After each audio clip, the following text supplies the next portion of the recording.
The Pilgrim Life is brought to you by the Star Quest Production Network and is made possible by our many generous patrons. If you'd like to support the podcast, please visit sqpn.com/give.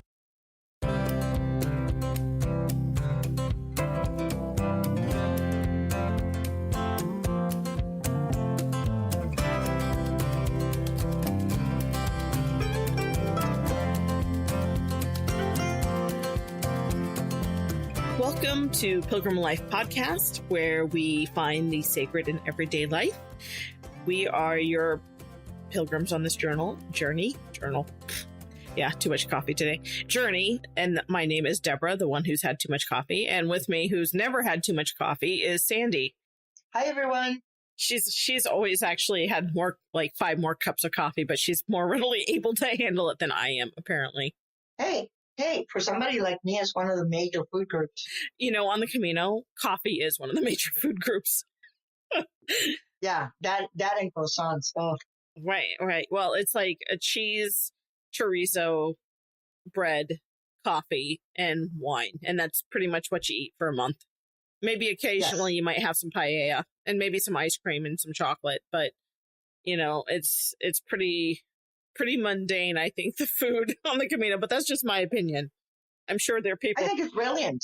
I think there's people out there screaming at me right now through their phone speakers or their car speakers going, no, I had great various tapas and all sorts of fantastic things on the Camino.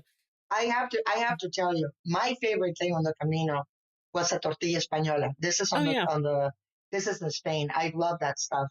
And then my favorite part was actually getting invited into people's homes. Mm-hmm. And it's like they would invite me to eat with them or their family or something. And, it's like a lot of people on the Camino in Spain, they make their own wine. And it was like, oh, no, come inside, come and eat with us and let us show you around, blah, blah, blah. Oh, here, have another glass of wine. My God, by the time it's like I would leave some of those homes, I was like, I think I was walking sideways, and with a full stomach. And I was just like, oh my God, can I make it to the next albergue?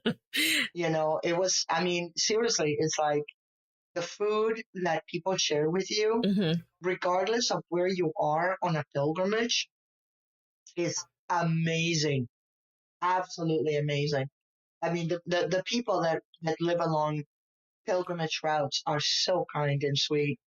Yeah, I totally agree. It's, that's also a mission, is to be a hospitalero or to welcome pilgrims, even if you can't physically be on a pilgrimage, a physical pilgrimage at the time, you can definitely serve your mission as welcoming pilgrims and taking care of them. And speaking of welcoming pilgrimages, so we are going to continue talking about a highlight of the Chemin de Sanctuaire, which I had no idea was actually there, and that's just because I don't know anything about Quebec in general. And one of the women we were hiking with, who's from Montreal, she was like, "Oh, I can't wait to get to Cape de Madeleine," and I'm like, "What's this Cape de Madeleine? Is what's so great about this?" So when I booked our pilgrimage, because when you sign up for the Chemin de Sanctuaire, you have to sign up to leave on a specific day and end on a specific day. And I think I just randomly said, we're going to do this day, and not much thought to it, not any thought to it at all. So, so when we got to day 9, and here's the thing is, like, Sandy was injured at that point. Sandy had been cabbing, her way across because I think that was like, you did a cab for half of the day that day, because it was, your knee was still in pain. So I was in bad shape. I really was in bad shape. She was in pretty bad shape. And, so we were going to Three Rivers, which, I'm not going to pronounce that in French because it will just make you laugh, like Trois Rivières or whatever. And it's a big town, and it was, so I walked there, and Sandy, I can't remember if you took a ride with somebody or you cabbed there, but it was raining that day, And so when I got to the place that we were going to for lunch, I was soaking wet, like, and that wasn't actually the wettest I've ever been on that trip. That was towards the end. But I mean, my feet were like prunes, and I was just wet and unhappy and grumpy and just not in a very like Pilgrim grumpiness misery. And so I kind of grumped at Sandy a little, and then we had to part ways because I was way too grumpy to be around her or anybody for that matter. I was just in a bad place. Oh no, that's okay. I mean, you know what? The coolest part about us, like doing these pilgrimages and everything else, is that we can get like grumpy and we can kind of get like goofy or like whatever, but we still remain the best of friends. Exactly. And we're super, it's just kind of like, like in my moments of insanity, you're always there to support me and be there for me and kind of bring me back to a center, Oh, that's very nice. No, well, no, I mean, I mean it, and it's just like, and then it's like whenever, like I frustrate you, and like you need to kind of go, it's like there's like only so much I can deal with her, it's like, it's very cool because it's like, I don't take it personally, and it's like, and you're able to recognize the fact that like, you know what, this is too much, and it's like, we protect our friendship, above everything else, and so I'm very honored, that after all of these years, we're still as close as we are and we're able to share, all of that. And you're a blessing in my life. Well, thank you. That's very nice. And you're a blessing in mine. And I can say with all honesty that I grumped for a good hour after I left. And I grumped to the point of epic grumpiness, like, that day. And until I stumbled to our resting place that night and I went, what is this? And so I had inadvertently booked our pilgrimage to coincide with the 125th anniversary of a miracle at the Our Lady of the Cape, or Cape de Madeleine, pilgrimage special on a supermoon night. Oh God, I remember. Oh. And I'm like, like it was like Catholic. I wouldn't call it Nirvana because that's the wrong religion, but it was Catholic like paradise because it was people from all, busloads of pilgrims, and they had so we'll talk about the miracle here in a second. So they had special activities throughout the day and throughout the night, and they had a special rosary, candlelight rosary procession, and they had reenactments of the miracle, and they had talks, and they had masses, and they had it was, and then you had this supermoon rising out of the St. Lawrence River right next to the basilica, and it was, and just every single candle out in this park across the way lit and just glowing, and it was just it was just, how did it, it's one of those like, thank you God for you knew what was going on, because I had no idea what I was booking when I booked it, and it was just a delightful surprise to walk into that. And then I felt extraordinarily extraordinarily guilty that I was so grumpy. Like, oh, I'm a terrible person. I need to go to confession. No, do you remember the concert that they had at the Mass? Holy cow! I was leaning, like on a pillar, and I couldn't hold the tears back, and they were not tears of like sadness or tears of like pain. They were tears of joy. I mean, I was just like, and then like the rosary with like all of these candles, these people that had come, from all over Canada and the United from States. like the United States.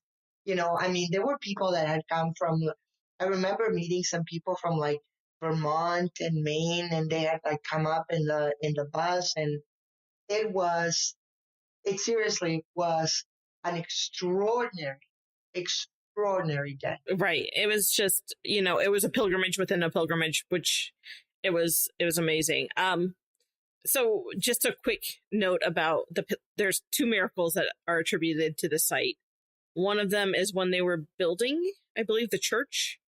And they had these, because the church was built in the days before there were automobiles, and they had to get supplies across the St. Lawrence to build this, and they didn't know how they were going to do it. And I'm probably butchering this. I should be looking this up. But apparently the river froze over miraculously, and they were able to get these supplies over to build the church. That was miracle number one. Miracle number two is they had a statue of Our Lady, and they moved her. And I don't think she was all that happy about being moved. And the two gentlemen, there are three gentlemen there that had witnessed the move, and she opened her eyes and kind of looked up to where she wanted to be, and then closed her eyes again and looked, and then they moved her to that spot, and she's still there, the statue. So they celebrated that miracle. And I believe two of the three men are saints now, are Canadian saints, like the priest and another gentleman, and they're buried at a different cathedral there. But they were celebrating these, the nights that Mary had basically said, hey, you put me in the wrong place, put me over there. And, and it was lovely. It was beautiful. It was a great experience. In fact, this is how terrible, I am as a friend. So I have been a devotee of this particular Our Lady of the Cape ever since then. And I was wanting the beautiful statue, a likeness of it. And I'm like, oh, I can't quite make it up to that town in Quebec. So a friend of mine on Facebook, thank you, friend, he was going there with his wife. And I said, please, please, please. And he went and sent me a statue. So now she's in my house, and I'm very, very happy. Aww. Yes. And that was just this summer. So I have a beautiful little statue of Our Lady of the Cape. And talking about Our Lady, and this is a little sidetrack, but then again, what's new with me. My niece, who was about 7 or 8 years old at the time, she asked me, she said, Dia, she said, why do we have so many names to Our Lady? It's like we have Our Lady of Guadalupe, we have Our Lady of Lourdes, and I said, well, sweetheart, I said, she's a girl. She needs a new outfit wherever she goes. And I said, it's still our same wonderful, lady. And I said, just with a new outfit. And I thought, it's like, I thought that was very funny that I actually said that. My niece is like, she's going, oh, now I get it. And my mom looked at me and she's going, you know what? She said, you would not be that bad at teaching catechism. Oh, funny. And she kind of burst out laughing. It was just kind of like when my nephew asked me about the apostles, and it's like, well, I don't quite get it. And I said, sweetheart, I said, those were like his best friends. Those were his buddies, and he's going, oh, okay. So he was hanging around with his buddies and spreading the gospel. You got it. And my mom is like shaking her head again, so that's my little side note on that. Yeah. Yeah. It's, well, that's what our job is too, is to make, make our faith understandable for all. So that's part of our mission. Yeah. And relatable. Yeah. And you know what? It's like, I don't know, like the necessarily like the age group, that our listeners, that listen to the podcast are. But when I'm 56, and I remember, being very young, and I remember just kind of being instilled, when they're talking about the fear of God, it was like fear, like, oh, and as a matter of fact, I mean, I recall, being very young and my grandmother saying, it's like, it's like, you be careful because God is watching, and it's like, and if you eat your boogers, it's like God is watching you and and so is everybody else. punish you for that. And you know what? It's like later on, I got to understand that it was kind of like, and it's all time bound, culture bound, kind of like what was happening and stuff up at the time. But I think, that a lot of it was just kind of like, okay, if I cannot get him to do, what I want the kids to do, then of course, God will come into the picture and they will be afraid of God and they will do whatever we want them to do. It was not until much later, when I was no longer a child, that I realized that God is anything but fear, and that he has this like beautiful, wonderful, loving, like relationship. And once I was able to, get that fear, it's like, oh my God, you're punishing me because of eating my boogers or, What? like whatever, that I had done, to fear of hurting him because I loved him so much. That's what I was about to say. Is like my idea of fear has changed now that I'm, the age that I am, which is a fear of not being near him, a fear of not being allowed to be with God. And I'm like, oh, that's actually a real fear that I'm like, oh, I better get myself right because I don't want to miss out. I don't want to be separated from that. Yeah, because it's like when you love God, it's just, or when you love like a person, whoever, boyfriend, husband, children, whatever, or whoever, it's like you never want to hurt them, and it's because you love them so much. And it's just like my fear went from like, oh my God, it's like he's going to watch me eat my boogers to like, I don't want to hurt you. It's like, I never want to do anything to hurt you because I love you so much. So for me, that was a major, major milestone in my spiritual life. Yeah. I totally agree. So I want to start talking about, yes, in that segue, I want to talk about the next day, because this is one of my favorite days on our Chemin. Not that wasn't astounding, that whole pilgrimage experience, but I gotta remind you of a story. So the next day we were going to an old house along the St. Lawrence. And when I got there, like Lizette, who was one of the women walking with us, she comes out and she meets me and she's like, in a hushed tone, she's like, be very careful. And I'm like, what? She's like, be very careful. Take your shoes off. Take your shoes off. And then, so I took my shoes off and this woman greeted me at the door. She's like, don't touch the walls. I'm like, oh my, I am a bull in a china shop. How am I not supposed to get my backpack upstairs? And it was like this list of things I wasn't supposed to do in the house. And I'm like, and I fled out to, she had this beautiful backyard that was along the banks of the St. Lawrence in this lush green grass. And I just laid there and took a nap. And then I went out and bought a lottery ticket and a beer and I won. And I know I wasn't going to talk about the lottery ticket, but there's a point for me to talk about the lottery ticket. And as we were sitting in the backyard drinking our beers and me winning my $20 in the lottery, Sandy's ship came in. Do you remember this? So, oh my God! So Sandy stands. She's so excited. She's speaking in Spanish. She's like, "Mira, mira, mira," and she's running down this lawn. And I'm like, "What is going on?" And there was this big cargo ship. And it was called and I have a picture of it. I'm looking at a picture of it. And it's called the the SS Sandra, I believe. And I'm like, look, Sandy's ship came in. And then we found out that, it was the MSC Sandra. It was a cargo ship.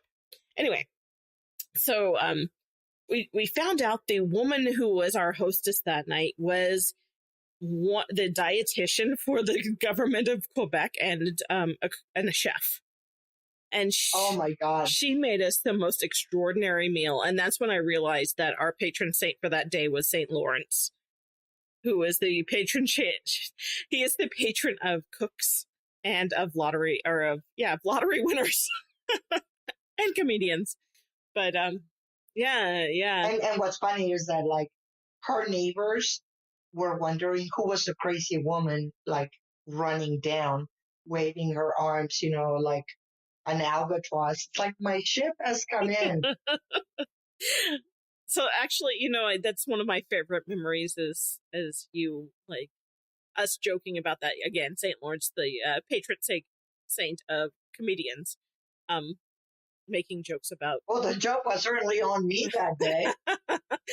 I'm gonna have to send this picture to Dom because it needs to go in our show notes. This picture of you with your arm raised at the ship in the river. It's so funny. Anyway, so so we're midway through, and I tell you what, my feet were getting worse and worse and worse to that. Like, I don't think they were any better. Like, I just think they just gradually got worse. My tendonitis got worse. The pilgrimage was astounding, though. Like the pilgrimage got better, but at one point I have pictures of a blister on my toe that had like a lantern head on it, like a face, and we're like there was a demon in my foot. That was fun, but we had such beautiful weather. We had my St. Nicholas Day. I had a St. Nicholas theme day. He was my patron saint for that day. And we met Pierre Noel, Santa Claus. Oh my God. Okay. So just to kind of like let everybody know, this wonderful gentleman and his wife, they were it was kind of like a rest, and it's like, if you see him, you're going, he does exist. He literally is the living version of St. Nicholas. Yep. In fact, he plays him. He has his email was like Pierre Noel at blah, blah, blah. Mm-hmm. Mm-hmm. Mm-hmm. It was extraordinary. I mean, seriously, he was so sweet, both him and his wife. It's like they allowed us to, like use their restroom, and, we like sat down and, talked with them, and we had our pictures, taken with them. And I mean, I'm a nut for Christmas. I really am. And I literally was in absolute hug heaven. It was just like, I couldn't believe it. That's one of my favorite stories too. It's like, Santa Claus, because St. Nicholas is there, and we were staying in a firehouse that night, and we were was it what we'd call spinster women? So St. Nicholas is the patron of firefighters and spinster women, and I'm like, oh yeah, he can be our patron for the day, and that was fun. But I think the day after that, we got rained like I've never been rained on in my life. Oh my God. But this is one thing though, about the people that undertake the Chemin Sanctuaire. Like, never expect that the weather is going to be, pretty steady, kind of like hot, warm, hot, kind of thing. No. When you're doing the Chemin, it's like one day it will be 90 degrees, 100% humidity, and you're going, it's like, oh my God, I'm dying. I can't do this. And then the next day, it will be freezing cold with rain that comes out at you from the sides, and every single drop feels like a needle, pinching your skin. Yep. That was the experience. That reminds me about I thought I was going to die the day before that because I had such bad heat exhaustion. And this is one of my moments where I was running a temperature. I know this. I was so hot. I was like feverish, and I was crying, and I was staggering into the place that we were going to, and I was crying, and because I was so miserable and kind of out of it, and I staggered into a convenience store and bought like a Slurpee and a slushy, a lime slushy. That's my thing. And a bottle of water. And I walked out because I didn't want the poor guy behind the register to watch me cry as I consumed my beverages. And I walked out and I sat down at a picnic table and I just sat there and went and like sucked down some water. And this old man looked at me. He slowly got up and walked away from me. In between all of this, from like the stages, it's like we had encountered a couple of days of rain, and Deb and I, we actually stayed at an old folks home, and obviously, what's new? They were there already way before I got there, and and it was kind of cold, and on the way over there, it's like there was this gentleman and I was admiring his garden. Well, next thing you know, I get invited in. I'm offered a glass of wine. He shows me the property, beautiful gardens and everything else. I got to keep on going. So I probably lost about an hour and a half right there. And then, it's like we kind of keep on, keeping walking. Still raining, and it's like I passed by this like incredible chocolate shop, and I'm like, I want one of everything, and I keep on walking, and then there's the Church of St. Francis Xavier, which is kind of like a patron saint in our family, and we loved Jesuits. And so, it's like we're staying over at the old folks home.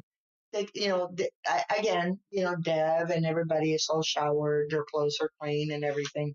Last one, I'm the last one, but still, it's like their feet are pretty bad. I am about as bad as I've ever been. Both my feet are in terrible shape. No blisters or anything like that, but it was just like all the tendons. My knees are shot. I'm bandaging my feet. I mean, it's ridiculous. I mean, it's seriously ridiculous. And so we go down, and it's time for dinner. And, they have like a little room on the side, where they have the dining area, for like the residents and their family, so they can kind of spend time. And then the other residents are over on that side. But there was one particular gentleman who had a reputation for being very grouchy and just kind of like in a very bad mood, like all the time. And it's like, well, I'm going to go and talk with him. Now, he only speaks French, and my French is pretty bad. And I go in and I hold his hand, and I, smile and tell him, how handsome he is. And he must have been about 90 or something, like late 80s, early 90s and stuff. Well, next thing you know, the guy is eating and he's smiling and all that. And then one of the nurses comes in and is like, oh, he wants to see you, and, they kind of start teasing me. And I'm like, okay, so what's up with this?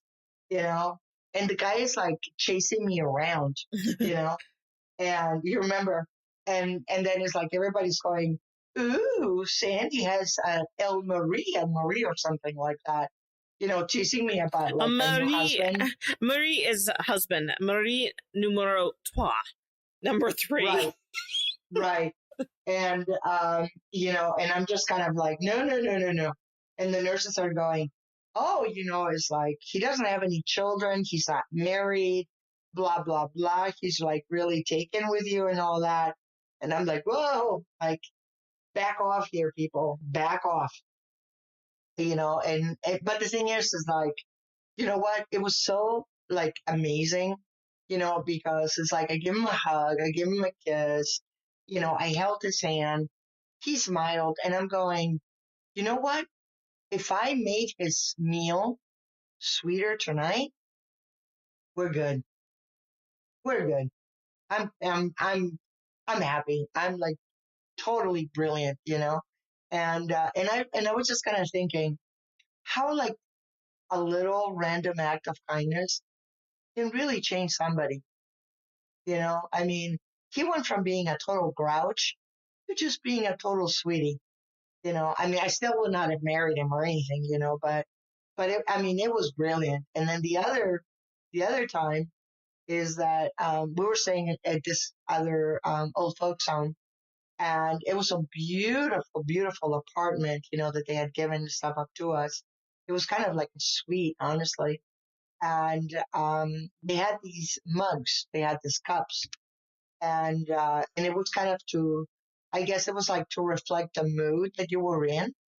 And do you remember those? Yes. And it's like, I had asked, like the owner what the story was. He said, well, sometimes, it's like the residents, they don't really know how they're feeling. So they go out and they get to, pick their mug, and, and that kind of like lets us know kind of like where we're at. So I figured, well, what the heck, it's like, I'm going to go and do my best imitation of the mug. So I took pictures of myself with every single mug. I thought my imitations were pretty good. Yeah, I probably have those pictures. I'm looking now. I'm trying to figure that out. Let's see if I have those pictures. I think the one of like total surprise was the best one.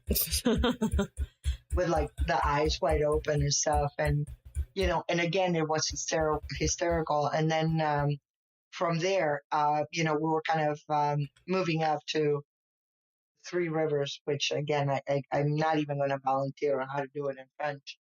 And holy mother of God, that rain was horrible.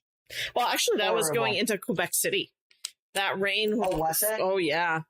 Because I remember we were just on the fringe of the city, and I went to a pizza place, awesome pizza. I tipped the woman a lot because I left a puddle, not kidding you, like 4 feet long and an inch deep from where I was sitting. I was that wet. So, and then we ended up taking a cab because I'm like, we still had 5 more miles to walk, and I'm like, I'm done. I'm miserable. I'm done. And yeah, and so all of you purist pilgrims out there, like, you're not a true pilgrim unless you walk every single step. Yeah, y'all hush up now, because there are times where it's like, yep, we're done. But the thing about it is that I used to be like that, and I'm very, very ashamed, of that behavior, like out in the past.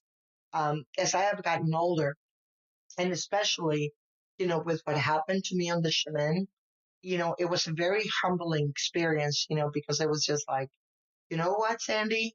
It's like, you're not as strong and you're not as tough as you think you are, and you really need to pay attention, to the things, that like you're doing.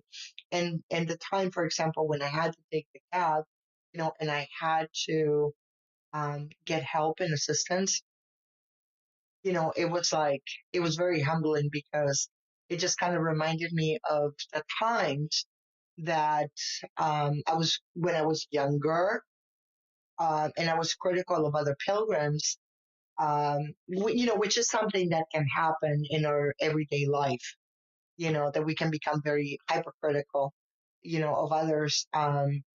It was the type of a situation where it was like God feeding me a dose of my own medicine. That is like, you know what, Sandy? Arrogance, that's not good. It's we had a moment on our last Camino. When you teach a sociology class, it's like we sociologied up the Camino, and so we were having this talk about microaggressions and what's a microaggression. And so the next day was out, and we were in Saria, or we were coming out of the last 100 kilometers, and somebody had written on one of the pilgrimage, and I took a picture of it, I'm sure it's still there, in marker. It says Jesus didn't walk from Saria or Sarah or whatever, however you pronounce that. And I'm like, microaggression, and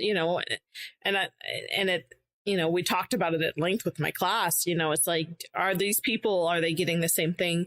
What's it feel like to know that you're better because you walked from such and such different distance, and this person's better because they walked without the whole way without taking a cab, and they carried the whole backpack, and they didn't use luggage service, and they didn't do this and they didn't do that.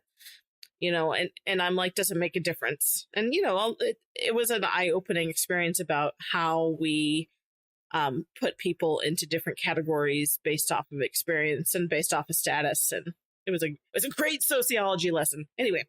Mm-hmm. Mm-hmm. Well, it's, the thing though about going out and being on pilgrimage is that you get a dose of like life lessons. And like I was saying earlier, it's like they present themselves, at the time in your life when you need to unpack them. And then you're like, whoa, okay. So this is where we're at. And, it's like one of the things that I don't know that we've talked about is that both you and I struggled financially, during the entire Chemin. Oh, I forgot to mention that. Yep. And it was, it really was a struggle, because there were like sometimes, they're like, we're going, it's like, holy bejesus, it's like, how are we going to eat? Or how are we going to, like keep on moving like forward? And we kept trusting God to provide us with what we needed. And maybe we didn't get what we wanted, but we always got what we needed. Says the Rolling Stones. Anyway, I forgot to tell the story about, yes, I had a slight financial crisis while we were there. So my bank changed owners while I was in Canada, and they shut off my ATM card while I was in Canada, and said, oh, so I couldn't get money out. And so I called them and I said, I'm in Canada. Oh, you have to come back in and set up your new PIN. And I'm like, I'm in Canada. So there was a 24-hour period where I'm like, I have no money. All my money was in this account. And so I had to hurry up and like transfer, because the bank screwed up, and they admitted they screwed up. And they ended up transferring my money to a different account, and luckily I had 2 bank accounts, and it worked out fine. But there was a moment where I was like, I don't know how I'm going to finish this, because I am broke. Like, I don't have a cent and any way to get money, because, it's different here. It's a foreign country, even though it's Canada. Anyway, I've always had something weird like that happen to me on these trips where I have absolutely no money, and for some weird reason, and it all ends up being okay. So there's but the thing that was really interesting though is, about like that financial part was that like if I was struggling, you were able to help me and you covered me. And then it's like, it's like if you were struggling, I was able to be there and support you on that, and it just kind of like, it's all part of that charity, that like we have, as Catholics, that is just kind of like, it's like love your brother as you love yourself, and it was, I thought that it was a beautiful exercise in faith and in God, and that like together we're stronger. We're stronger together. We're gonna change gears real quick, because I want to wrap up our series and talk about the end. Let's talk about where the Chemin ended, which is outside of Quebec City in Saint Anne de Beaupre, which is the National Cathedral of Canada. It is gorgeous. They had oh my God, is it ever? I wish we would have had more time there. We had a couple hours there, and they had a pilgrim mass for us, and they took our backpacks and put them up at the altar and used incense and blessed our dirty underwear, and it was awesome. And so it was awesome to be on the altar during mass, and also to be very honored, I guess, during mass. And and you know what? It was like when we got there, I just want to mention, that like right before we got up to Chemin de Beaupre, we also went to the Church of Saint Teresa of Lisieux. Yep. And for all of you that like listen to the podcast, Deb has a special relationship with Saint Therese. Yeah. Sometimes is very loving and wonderful and amazing, and other times it can just be like, what's up? She and I have probably a sibling relationship. Yeah. Because and it's mostly my fault because I'm just like, I demand roses from her, and, she's not a rose factory. So. And, so it was kind of interesting. And again, it's like, we met somebody, and again, the oil, and this woman was going to have heart surgery. And it was just like, oh my God, like she couldn't like believe it, right? I mean, at this point, when we were over there, I was going, I got to go to the Cardinal in Canada. I got to turn this over, because I mean, I was just like, I was still freaking out about it, even though I had been giving the oil away. And, just for the record, it's like, I did not want to use it, because I felt unworthy, even though my, the physical problems that I was having. And so anyway, when we were there, it's like we got to venerate and kiss, some of the relics of Teresa of Lisieux. Can I just interrupt for a second? Absolutely. Because again, it was another hot and horrible day. And so like I think we were joking before I got there that I was going to have a showdown with Saint Teresa, the little flower. And because I had a bone to pick with her. And so we got there, and like this group of Filipino women showed up and they brought out a relic to venerate. And so I walked up there like everybody else, and they were kissing it, and and blah blah blah. And I looked at and I was one of the last ones. And I looked at the priest and I said, "What is it?" And it's like, "It's a bone." And I was like, I couldn't even almost stop my laughter. I'm like, really? So I venerated it, and I walked back, and I said, "Ha, very funny, Saint Teresa, because that's you had a bone to pick with me." There it is. Yeah. Very literal. No, not only that, but the women that was going to have like the heart surgery, and when I gave her the oil and all that, I mean, she was almost like in tears.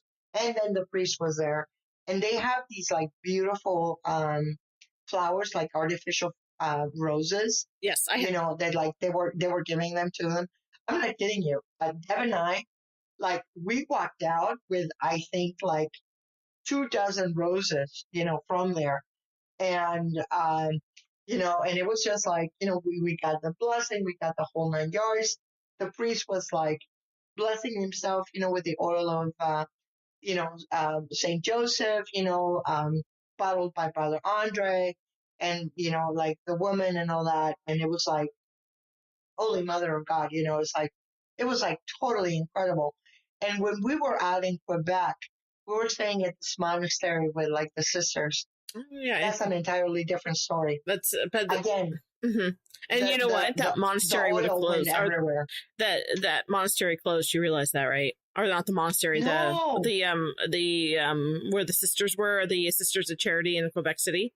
That was somebody had purchased their building there in Quebec City, and that was their last summer of being in Quebec City. In that building, it was a beautiful old hospital, and it's a total shame. The chapel was to die for. Mm-hmm. It was a total shame.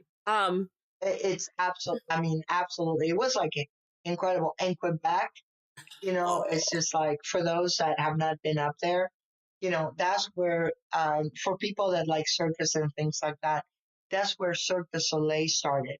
And they still, like on Mondays, for example, they still have like the practices of Cirque du Soleil, like up on the boardwalk. The food in Quebec, my God, is amazing. Beautiful, beautiful, beautiful city. I mean, Quebec is nothing short of magical. It's amazing.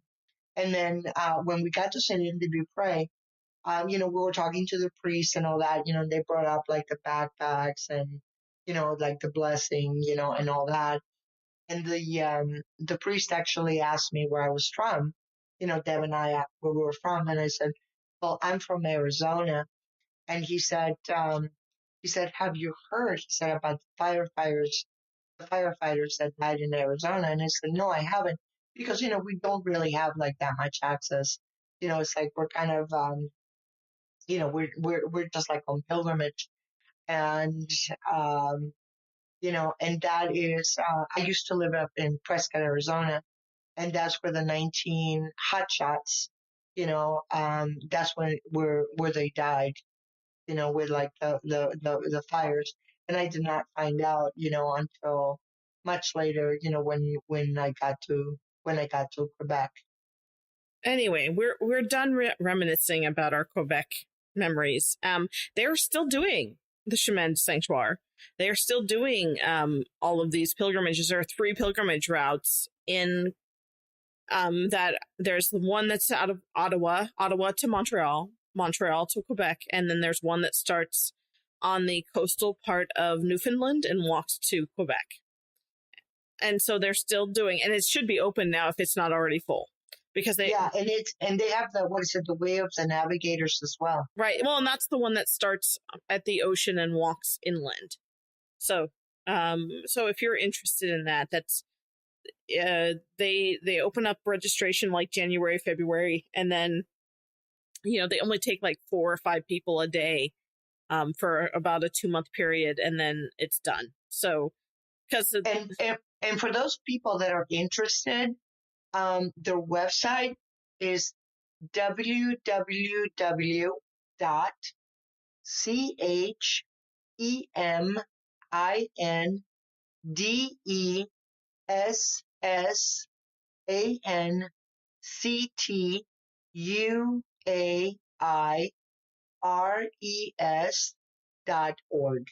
We highly recommend.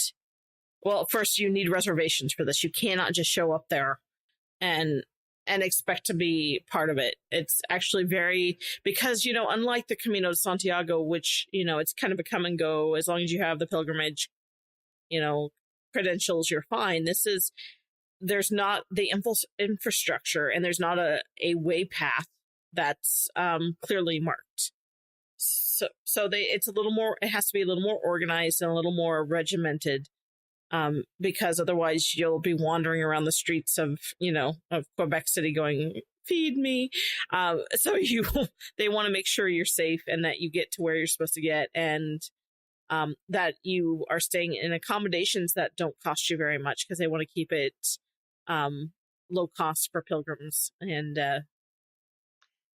just to let everybody know, the pilgrimage is about 375 kilometers, which I believe is about 200 and something miles.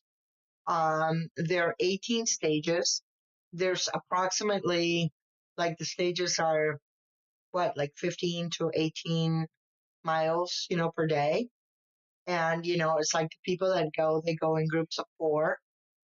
And it's like the pilgrimage is available between June and July. And the last time that, that I checked, in order for you to kind of get enrolled, this is just to get enrolled on it, it's $60. Oh, that's not bad.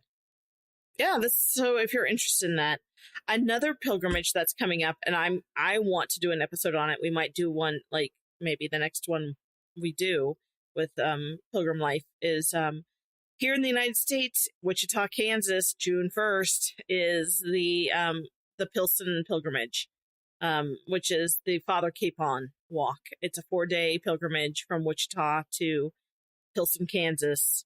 100 or so people walk it every year. It's getting bigger. It's an amazing walk. I did it 2 years ago. I'm actually planning at this point to do it again. It's, if you want to know about sainthood in the United States and how it's progressing, because we need more saints. He's up for sainthood, and they tell his story amazingly well through these 4 days. you know what? We'll put that on our agenda for an episode. Maybe our next episode, maybe an episode later.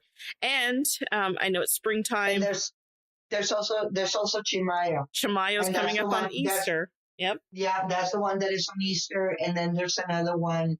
There's a couple of other ones that are coming up. During the summer. Right. But we've been trying to do a Chimayo episode, and for whatever reason, it just hasn't worked yet. And I'm hoping we'll break that, and we can tell you about Chimayo finally, because we're dying to tell you about Chimayo because it's so awesome. I know. But every time we sit down to record Chimayo, something happens. So it's just no kidding. Some powers that be are kind of like, maybe not yet, but maybe it's time. Who knows? Yeah.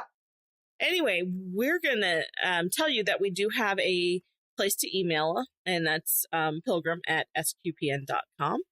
And you can talk to both me and Sandy that way. And if you have any questions, or if you want us to explore a topic or talk more about a specific place we've been, or talk, you have some ideas, we'd love to hear them.